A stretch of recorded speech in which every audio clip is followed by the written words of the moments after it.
यशोमती मैया के नंद लाला। साक्षात कुबेर भगवान आए हैं गोकुल को समृद्ध करने हैं। सब विस्तार से बताती हूँ, आप बैठो तो सही। कुबेर महाराज, चलो जोड़ी बनाते हैं।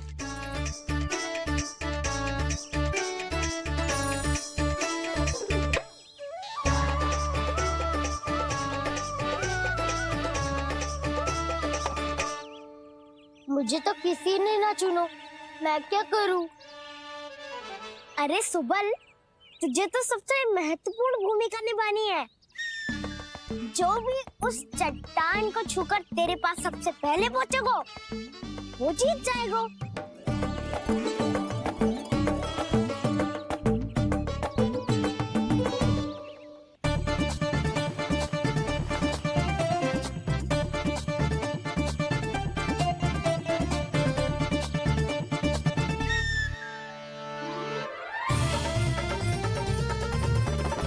आरंभ करो।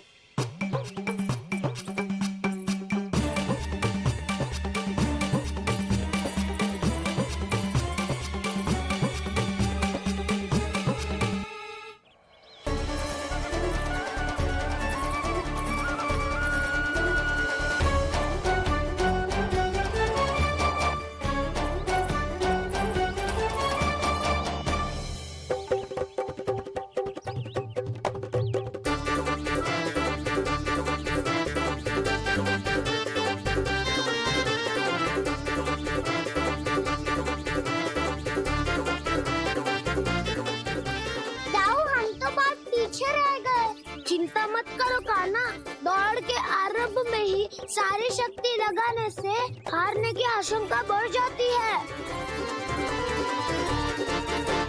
देखो वो दोनों थक रहे हैं, यही समय है अपनी गति बढ़ाने का।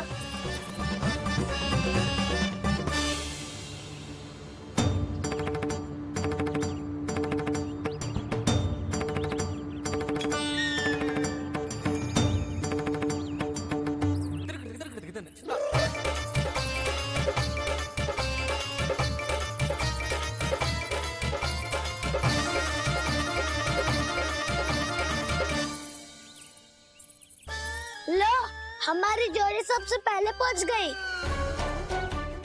देखा मेरा बलदाव का बल।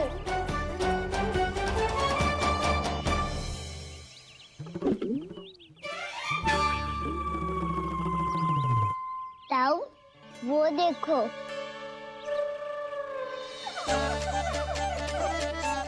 मैया,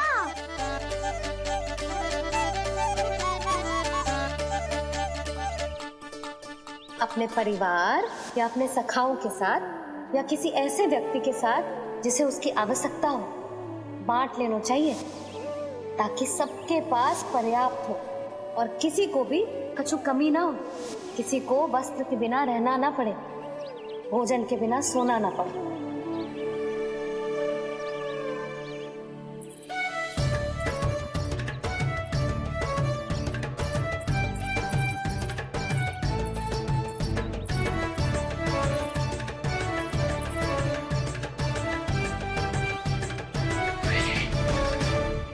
लग तो है इससे भूख लगी है।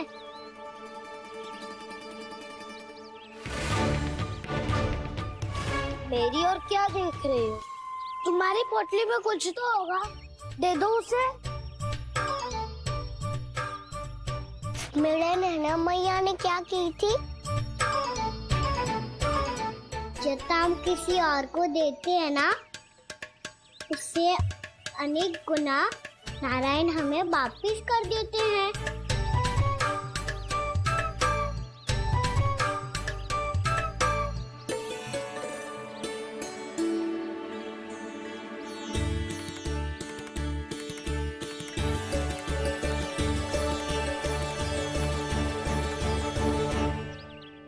ओहो, अंतिम रोटी थी, पर वो तो मैं खा गो। अब तो बस मेरे हाथ में माखन लगा रह गो है।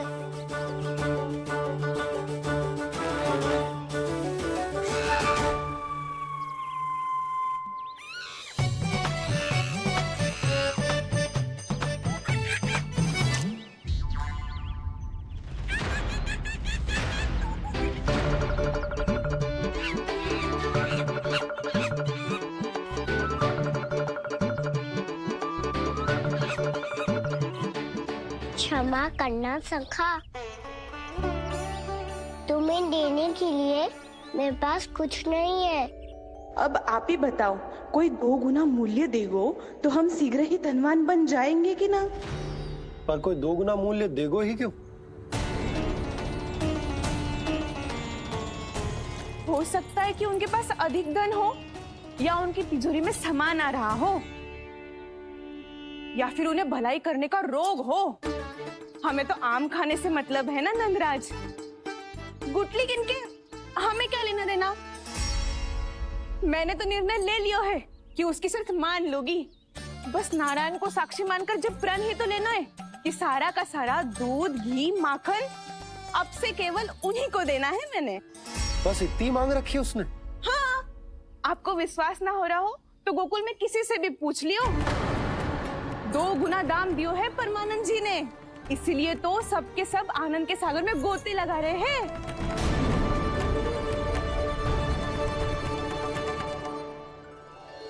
हे नारायण, सुनी है गांव वालों को 2 गुना लाभ हुआ है आज। पर मैं तो माखन बेच ही ना पाई, क्योंकि हाट जाने के लिए कोई साधन ही ना मिलो मुझे। जी नया माखन अभी अभी बनायो है मैंने। प्रतिदिन जो माखन निकालती हूँ सबसे पहले आपको चढ़ाती हूँ, ये सोचकर कि कभी तो आपकी कृपा होगी। पर जाने आपका आशीर्वाद कब मिलेगा मुझे, पर जाने कब आपका आशीर्वाद मिलेगा मुझे। यदि इस बार भी मेरा माखन बेकार हो गयो ना, तो सच्ची कह रही हूँ, कल से भोग में आपको कुछ भी ना चढ़ाऊंगी मैं। कल से भोग में आपको कुछ भी ना चढ़ाऊंगी मैं। कान्हा, मुस्कुरा क्यों रहे हो? वानर महाराज की भूख कैसे मिटानी है पता है मुझे। कैसे? माखन से। पर माखन कहाँ मिलेगा? सावित्री मौसी के घर से। तो क्या तुम फिर से माखन चुराने की सोच रहे हो? डाउन मेरी बात प्रश्न ही नहीं उठता, इसकी अनुमति नहीं दूंगा मैं। गोकुल वासियों को ऐसा वचन देने की अनुमति ना दे सकता मैं। बिना सोचे समझे कैसे वो किसी अपरिचित व्यापारी के शब्दों पर विश्वास कर सकते हैं?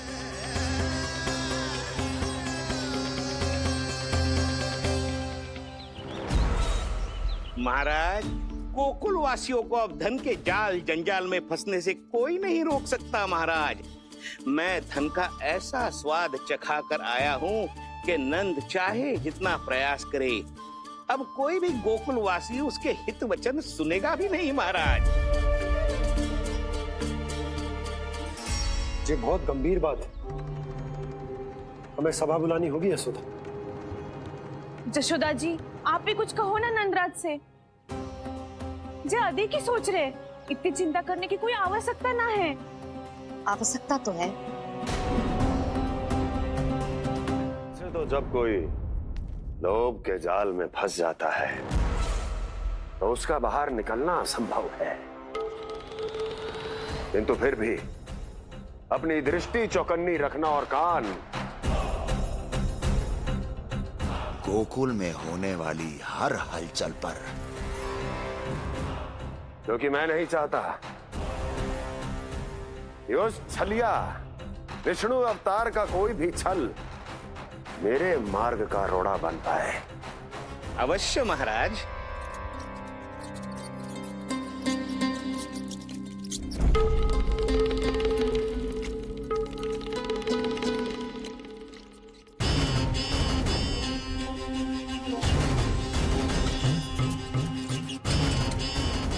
लोभ, ध्यान रहे परमानंद, गोकुल वासियों पर लोभ का प्रभाव हर बीतते क्षण के साथ बढ़ता चला जाना चाहिए। महाराज, जैसे किसी कबूतर को बिल्ली दबोच लेती है, वैसे ही मेरा फैलाया हुआ लोभ गोकुल वासियों को अपने पंजों में दबोच लेगा, सब झटक लूंगा।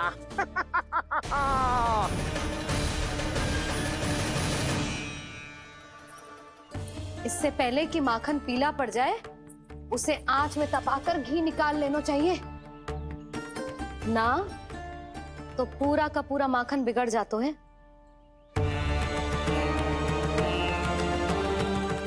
मैं अभी भोला से कहकर सारे ग्वाल ग्वालियरों की सभा बुलाता हूं। मुझे सबसे बहुत महत्वपूर्ण विषय पर बात करनी है।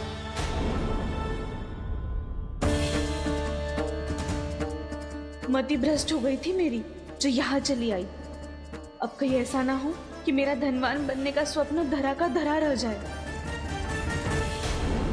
सुलक्षणा, चिंता मत ही करो।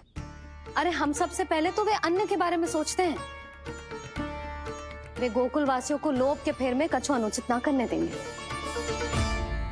कहा ना मैंने, तुम्हें कुछ भी अनुचित करने नहीं दूंगा। दाऊ हूँ तुम्हारा। हाँ तो अनुचित बात करने देना दाऊ। पर मैं तो भलाई करना चाहता हूँ। भलाई? किसी की अनुमति या सहमति के बिना उसके यहाँ चोरी चुप के माखन खा लेना भलाई नहीं, चोरी कहलाती है। सखाओ, तुम ही बताओ, किसी भूखे प्राणी के लिए भोजन की व्यवस्था करना क्या तो है? भलाई। पड़े पड़े माखन चढ़ने के स्थान पर किसी का पेट भरे, वो क्या तो है? भलाई। किसी के मन की इच्छा पूरी करना क्या हो तो है? भलाई। ठहरो ठहरो, चोरी करके किसकी मन की इच्छा पूरी करोगे तुम?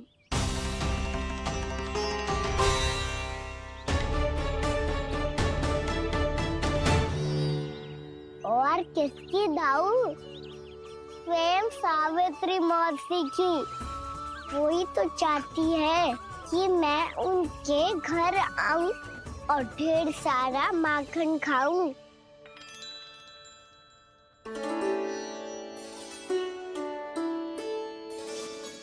तो फिर अगला घर आपका।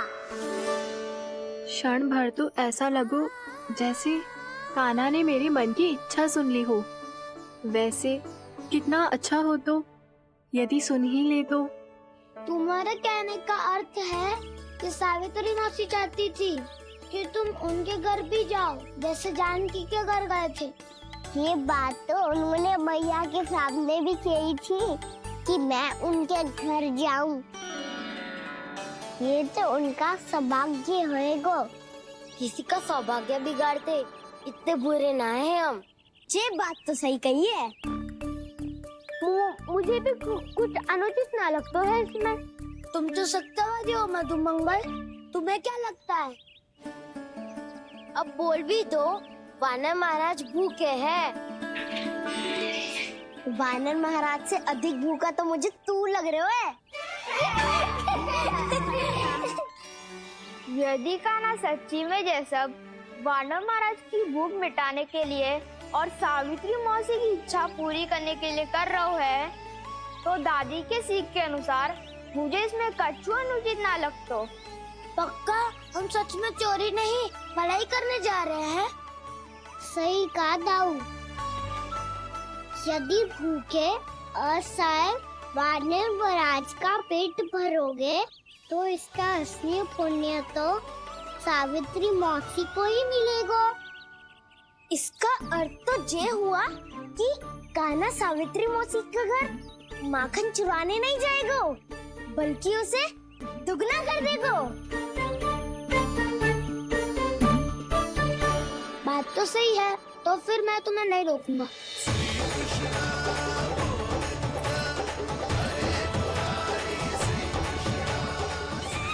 पर इस बार हम तुम्हें अकेले न जाने देंगे सखा। हाँ, हमें भी पुण्य अर्जित करना है और माखन भी।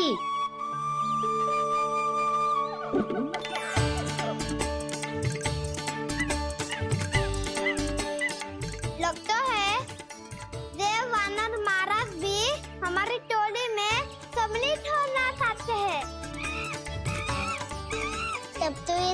पर ये कला सिखानी पड़ेगी। सही कहा सका, अच्छे काम का प्रचार प्रसार तो होना ही चाहिए ना। तो ठीक है, सिखा दूंगा और हमारी टोली कहलाएगी शौर्य विद्या प्रसारण टोली। और कान्हा तू बन जाइयो इसका अध्यक्ष और दाऊ बनेंगे उपाध्यक्ष। मुझे स्वीकार है। शौर्य विद्या प्रसारण टोली की जय! शौर्य विद्या प्रसारण टोली की जय! और सुनो क्या करना है और कैसे।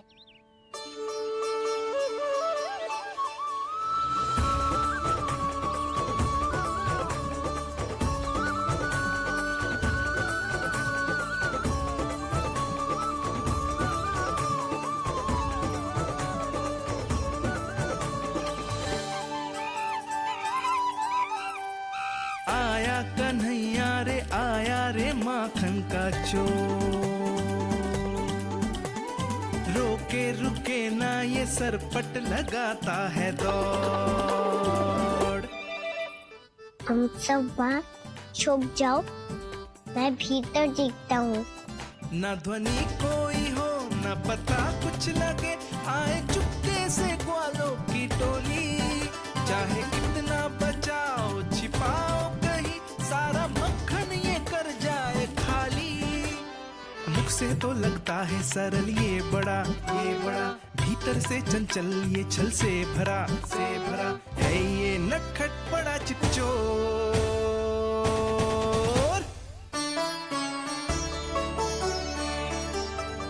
इतनी ऊपर टांग रही हो माफी। कान्हा सच में आ गयो तो मैं तो धन्य हो जाऊंगी।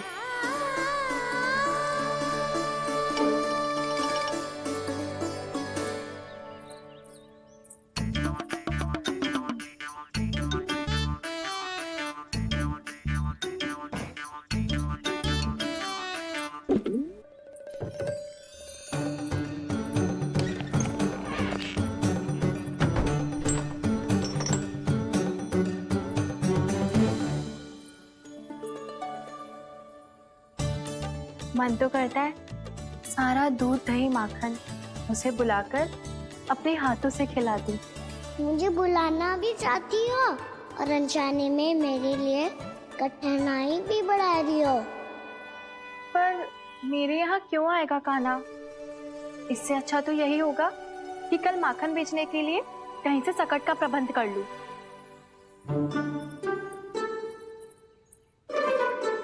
छुप जाओ छुप जाओ।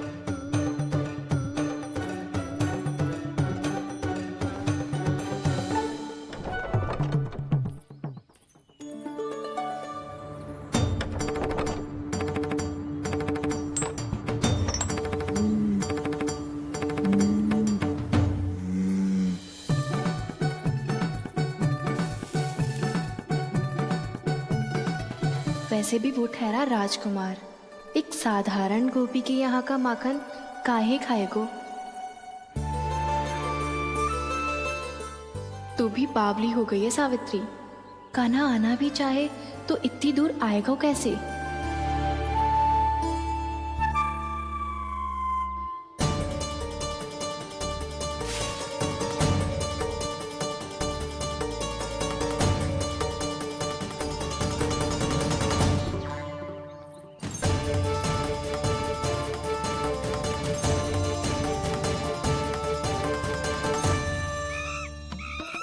ओ मैया,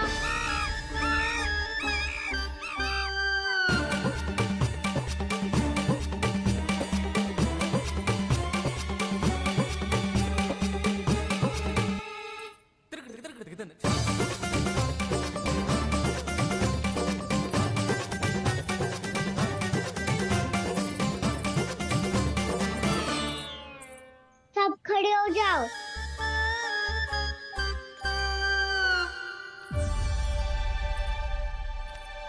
सच्ची मैं भी कितनी बावली हो गई हूँ ना। जब नंद भवन की ओर जा ही रही हूँ तो कान्हा के लिए थोड़ा सा माखन ले जाती हूँ।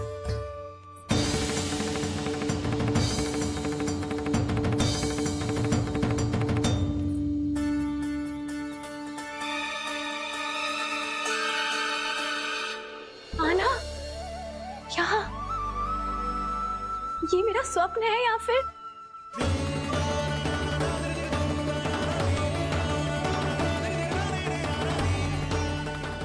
ये सारे बालक यहाँ क्या कर रहे हैं कान्हा के साथ? क्या जानकी सत्य कह रही थी? कान्हा यहाँ पर माखन चुराने आया है। मुझे स्वयं जाके इसे माखन खिलाना चाहिए। चलो, सावित्री मौसी के वापस लौटने से पहले मैं कार्य समाप्त करके वापस भी जाना है। कोई पकड़ी मत जाना।